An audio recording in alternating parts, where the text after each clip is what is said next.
You're in the right place. It's Bill. It was an eye-opener to see him up there, really. He was good, and he had a passion for it, and you know, when somebody has a passion for something, you hope that he'll follow it. And we couldn't stop him. I would have stopped him if I could have, because I could not believe that he could do anything with it. I love my job. It's the greatest job in the world for one very simple reason, and it's not the sharing of laughter and all that horse shit. It's the fact that I don't have a boss. Every job I ever had with a boss, man, always harassed, you know. Hicks, how come you're not working? I go, there's nothing to do. Well, you pretend like you're working. Well, why don't you pretend I'm working?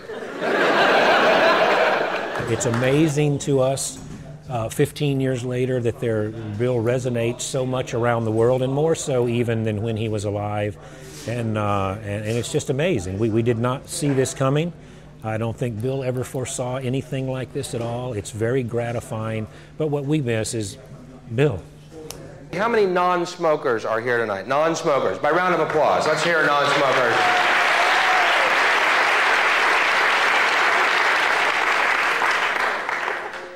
Good. He was addressing larger concerns, which are still the concerns of people today. So he spoke to a deeper sense of injustice and righteousness that people have innately, but sometimes the mainstream media doesn't reflect that opinion, and he saw it as his job to go out and try and tell people that they weren't alone. I guess the most amazing thing about the war, obviously the disparity in the casualties. Iraq, 150,000 casualties. USA,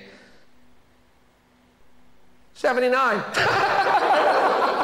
Let's go through those numbers again. They're a little baffling at first glance. Iraq, 150,000.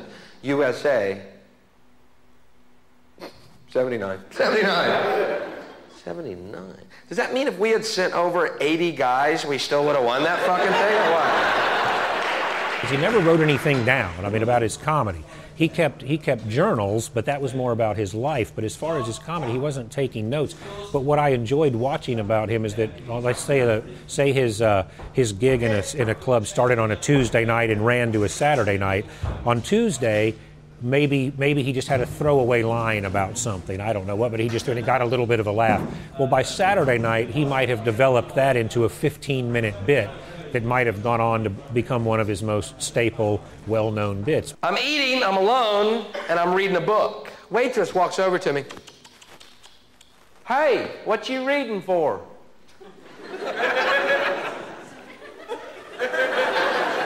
Is that like the weirdest question ever? I have never, ever been asked that. You know what I mean? What are you reading? Oh, okay. But what are you reading for?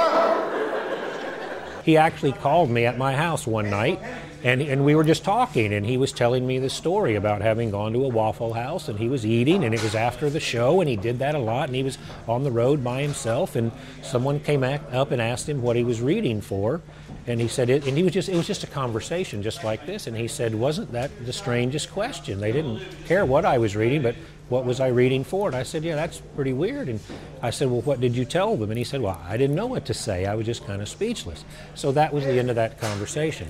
Well, some time went by, I don't remember how much time, and he was going to be on the Letterman show. And he called me up, and he said, make sure and watch me tonight. That was the night he debuted that joke, and it got a huge laugh. The interesting thing about Bill was that Bill was very serious.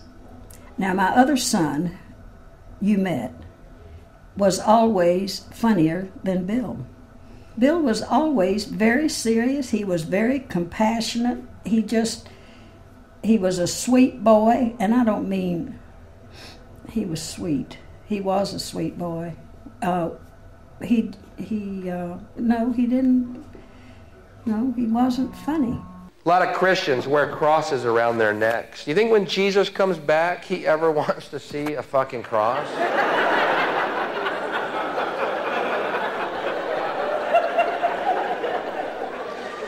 It's kind of like going up to Jackie Onassis with a little sniper rifle pendant, you know. Hey, Jackie, just thinking of John. We loved him.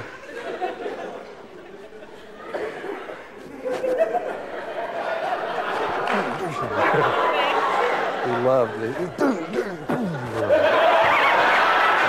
great.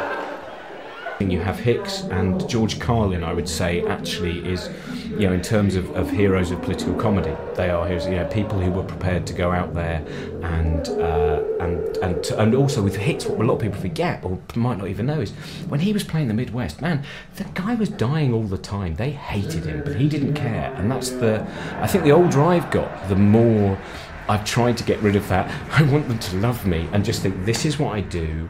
And so, you know, and this is what and that's what he did at a very early age, something which I think very few comics, when he started as a teenager, and, you know, he went out in clubs and this is what he did, and he didn't at any point just go, I better change it because I want the audience to like me more. These three rednecks met me after the show. Hey, buddy, come here. Hey, Mr. Comedian, come here. Yeah, I love that move. Come here.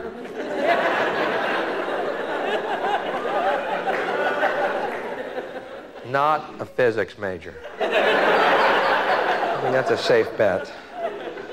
Mr. Funny Man, come here. Hey, buddy, we're Christians. We don't like what you said. I said, then forgive me.